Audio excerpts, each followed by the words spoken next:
Delivery के बाद अगर आपको ज़्यादा थकान होती है, सांस जल्दी चढ़ने लगती है, थोड़ा ही चलने पर हार्ट फास्ट बीट करने लगता है, या आपको ऐसा लगता है कि बॉडी पहले जैसे स्ट्रांग नहीं रही, तो इस वीडियो को एंड तक जरूर देखिए, क्योंकि ये नॉर्मल वीकनेस नहीं हो सकती, ये हार्ट से रिलेटेड साइलेंट प्रॉब्लम भी हो सकती है। बहुत सारी लेडीज सोचती है डिलीवरी हुई है, वीकनेस तो होगी ही, लेकिन सच ये है कि डिलीवरी के बाद हार्ट जो है धीरे धीरे वीक होने लगता है और हम इसके सिम्टम्स को इग्नोर करने लगते हैं, और ये सबसे बड़ी मिस्टेक हमसे हो जाती है।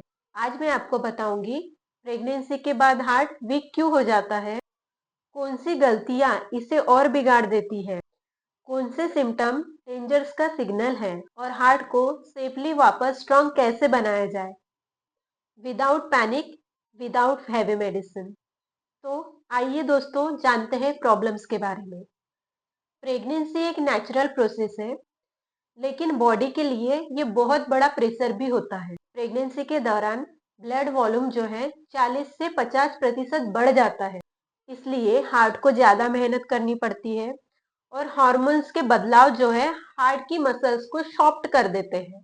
डिलीवरी के बाद अचानक हार्मोन्स गिर जाते हैं, ब्लड फ्लो पैटर्न चेंज हो जाता है, स्लीप ऑलमोस्ट जीरो हो जाती है, और स्ट्रेस एंड एंजाइटी बढ़ जाती है। इस ट्रांजिशन में अगर हार्ट को सही केयर नहीं मिले तो हार्ट मसल्स वीक फील करने लगती है। इसे कहते हैं पोस्ट प्रेगनेंसी कार्डियक वीकनेस, जो शुरू में सिर्फ थकान लगती है, पर इग्नोर हुई तो प्रॉब्लम बन जाती है। आइए समझते हैं कि इस दौरान हमसे ऐसी कौन सी गलतियां हो जाती हैं जो हार्ट को वीक बना देती है। गलती नंबर 1, वीकनेस को नॉर्मल समझ लेना। हर थकान नॉर्मल नहीं होती। अगर 2 से 3 महीने बाद भी सांस फूल रही है, चेस्ट हेवी लगता है, हार्ट रेस करता है, तो इग्नोर करना गलत है दोस्तों। गलती नंबर 2 है आयरन प्लस न्यूट्रिशन स्किप करना। डिलीवरी के बाद आयरन डिफिशियंसी कॉमन होती है। आयरन कम तो ऑक्सीजन कम होगा, और ऑक्सीजन कम होगा तो हार्ट को ज्यादा मेहनत करनी पड़ेगी। लाइफस्टाइल बिजी होने की वजह से भी लोग सिर्फ चाय बिस्किट और जल्दी जल्दी खाना, ये सारी चीजें करके हार्ट को और ज्यादा कमजोर बना देते हैं। गलती नंबर 3 है नींद बिल्कुल नहीं लेना। न्यू बेबी के साथ स्लीप कम हो जाती है, मैं इस बात को समझ सकती हूँ, लेकिन क्रोनिक स्लीप लॉस हार्ट के लिए बहुत बड़ा डेंजर हो सकता है, हार्ट के लिए स्लो पॉइजन हो सकता है। गलती नंबर 4 है इमोशनल स्ट्रेस को दबाना। Post delivery anxiety, fear, mood swings, ये सब हार्मोन्स प्लस स्ट्रेस हार्मोन्स बढ़ते हैं, जो हार्ट रेट और बीपी को डिस्टर्ब करते हैं। गलती नंबर 5 है सडन हेवी काम या एक्सरसाइज। कुछ लेडीज सोचती है अभी डिलीवरी तो हो गई, अब सब नॉर्मल है, और अचानक वो सारे काम करने लगते हैं, हेवी काम करने लगते हैं, हेवी एक्सरसाइज करने लगते हैं, और ये हार्ट के लिए रिस्की हो सकता है। तो आइए जानते हैं डेंजर सिम्टम्स के बारे में। अब ध्यान से सुनिए, अगर ये सिम्टम्स आपको दिखाई देते हैं तो डॉक्टर के संपर्क में जरूर जाएं। सांस लेते वक्त सीने में टाइटनेस, फेस या पैर में अनयूजुअल स्वेलिंग, रात को लेटने पर सांस भरना, हार्ट बीट इरेगुलर लगना, एक्सट्रीम फटीग जो रेस्ट से भी ठीक ना हो। ये सारी बातें मैं स्केयर करने के लिए नहीं बता रही हूँ, ये अवेयरनेस के लिए है। इसलिए इसमें से कोई भी प्रॉब्लम आपको दिखाई दे तो अपने डॉक्टर से बात जरूर करें। Prevention is better than cure. अब आइए समझते हैं हार्ट को सेफ तरीके से स्ट्रांग कैसे बनाएं। Step 1, gentle movement, no force.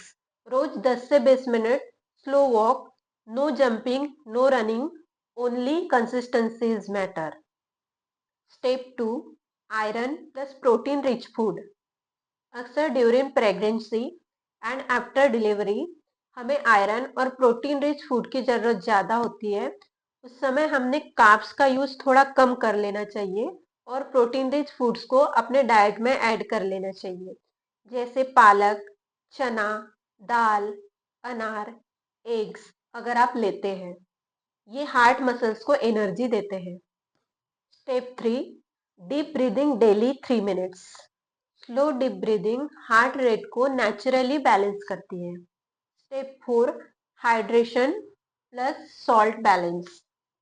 Usually हम सॉल्टी चीजें ज्यादा खाते हैं और जब हमारे बॉडी में सॉल्ट इंटेक बढ़ जाए तो पानी उतनी ही मात्रा में ज्यादा पीने की जरूरत होती है।